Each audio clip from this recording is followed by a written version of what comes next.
when I was like 9 to 11 years old, a lot of us, I was still in the age where we could still read, but at the same time, we were playing our Game Boys, trying to catch them all in generations 1 or 2. But one thing that captivated us was a certain modern day fairy tale, as it was described. It was a certain stone, Sorcerers and Philosophers stone. Harry Potter and the Sorcerer's Stone here in America, and then Philosopher's Stone all in Britain, written by you know who. And this, of course, was like the first adaptation, probably one of Britain's bigger motion picture exports outside of Doctor Who, Monty Python, and of course James and 007 himself. So, uh, it has been a long time since I've seen this one. The last time I did was 2 years ago in rapid succession and never really gave it too much attention. But now here I am at 34 years old. I'm wondering, like, okay, how am I going to view this movie as an adult and as when I did with a child and just being entrenched and engrossed. As a kid, it was like you look at it and you see all the whimsy and just all the magicalities, that a word, going on. And, you're entrenched by just the visuals, but at the same time, it's like, you don't know the art of, like, filmmaking and everything, but now here I am a lot later, and I'm like, everything knows that's going on with all the details and everything laid out, Voldemort, the Horcruxes, the, what was that? The Deathly Hallows. Some stuff is laid out in the first movie, but we didn't know everything about the Deathly Hallows. We didn't know about the Horcruxes, so we just viewed it as just like kind of a piece of entertainment, not knowing like what the full central theme or the scope of the movie was. But now here it is, and it's like, how does it feel knowing that Chris Columbus directed it? Home Alone, of course, and Mrs. Doubtfire, and now it's like, here we are, and it's like you still look at it, and this movie still holds up really gosh darn well because it's entertainment for pretty much everyone. Let me explain, because it's like, again, the boy who lived, the boy underneath the cupboard, everything else, and it's like those Dursleys, man, they're just, oof, they're just some of the worst type of people. And it's like, but Richard Griffith, who plays Vernon, I was a little curious, brings a comical approach to Vernon Dursley too. If he's at least going to be an awful person, at least come in with a little bit of just, you detest him, but at the same time, there's a natural presence that Richard Griffith did bring, and it was also a stage actor, so there was the kind of subtlety, like a little humor that at least made him stand out. But yeah, this is an introduction to a whole new world that we've never seen before. I mean, just the fact that there's this half giant who wears a 90 skin molecule played by Robbie Coltrane, who literally brings us through. I mean, Diagon Alley. Look at it. Diagonally, Nocturne Alley. Get it? The wordplay, the references to mythology throughout the world. I mean, we didn't know at the time of just bringing in cultures and mythology, werewolves and things like that, but when you start reading and learning about it, you're just like, this is actually bloody brilliant. It's wicked, if you will. I mean, it's like this movie, it's a self-contained story, but it's hinting more at what could potentially happen, is what I've noticed. It's like, it's just a phenomenal introduction to it. I mean, of like John Williams doing the score, and just the whole cast of just the Golden Trio: Rupert Grint, Daniel Radcliffe, and Emma Watson, they weren't like precocious or plucky. They were just three everyday kids who just happened to be plucked and be selected, and pretty much just ran throughout the entire octilogy, which was very phenomenal, and you really don't see it too many actors or actresses retain their role outside of Ms. Moneypenny and James Bond. That was pretty funny. So, or what's his name?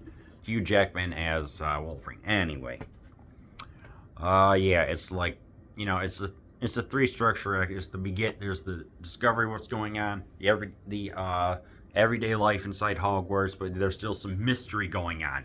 Mystery in the sense of why is there a Cerberus three-headed dog on a third floor that is forbidden? I'm like, yeah, because eventually it is discovered that there is indeed a Sorcerer's Stone that's been used throughout Philosopher's Stone in order to grant immortality throughout life and everything else, which I don't know too much about. It's more in British mythology, and Nicolas Flamel, who was an alchemist who lived in France or Britain or something like that during the 13 or 1400s, and could have lived for centuries. So it's like it was bringing all the British mythology and everything else with the direction of Chris Columbus, and just combining it and blending it and creating something that really is phenomenal to see. Some of the things I guess that really haven't aged well. Some of the CGI looks, you could tell it was being worked on, and Columbus himself has said, yeah, this is not really to anyone's standards, but it's nominated for a BAFTA, whatever that is, British American Film TV Award or something like that. So, it's like, it's still, some of it does look dated, especially with Neville falling and, like the breaks that are the entrance to Diagon Alley, and some of like the Quidditch scenes you can tell the green screen was used there. It's not the greatest in the world, but then again, it really did take Andy Serkis and Gollum to help kind of push to the next level. This is kind of like the what's the other word? The other horse in the race, I guess you could say. I don't know. So, and also let's not forget the rule of no student is allowed to enter into the forbidden/dark forest. But let's go ahead and have the detention of 4 kids be. Let's go and find a unicorn that was slain late at night inside this forest. I'm like, wait, what? That doesn't make any sense. I don't know. It's like, yeah. When you look at it, it's kind of like, hey, we're bringing you into this world of fantasy. Let's go ahead and have some people dressed like it's the medieval era. What with the hats, the kind of There's even a guy who's got I guess a William Shakespeare mustache and goatee, and the Quidditch stands, who kind of even dresses like the bard.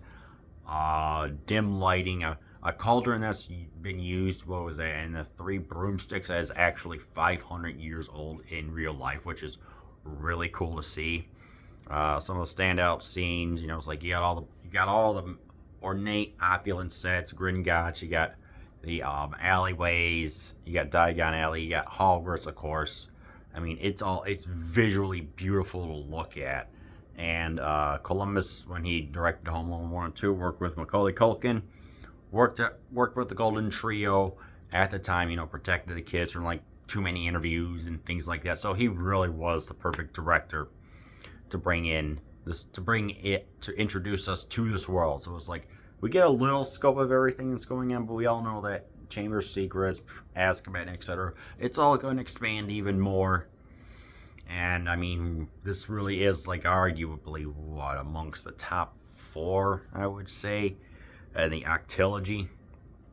And it still holds up very well, minus some questionable things. So, how's the kid about me? So, if I were to teleport back 22 years, and what would I tell my 11-year-old self?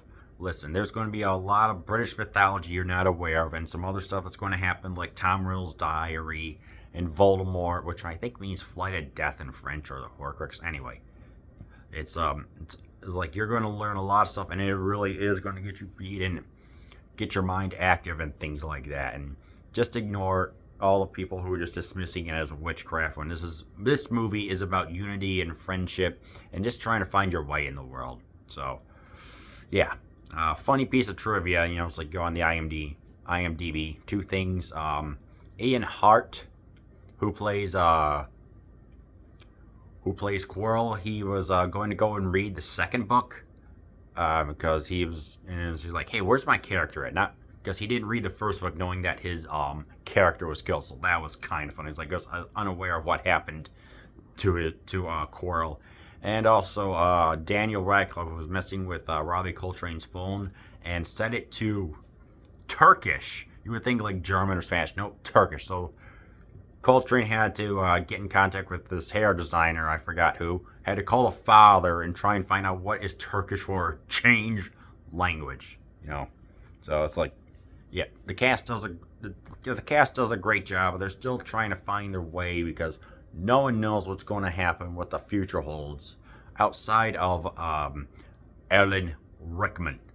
So yeah, that's how I view it. If you want to relive your childhood, go back and just see wonder and just spectacular visuals and everything like that. That really watched, and I watched it on what was that, the Peacock app. I don't have the DVD, mainly to watch WWE. So yeah, so watch the DVD, Blu-ray on Peacock, whatever, and watch Harry Potter and the Sorcerer's Stone, Philosopher's Stone.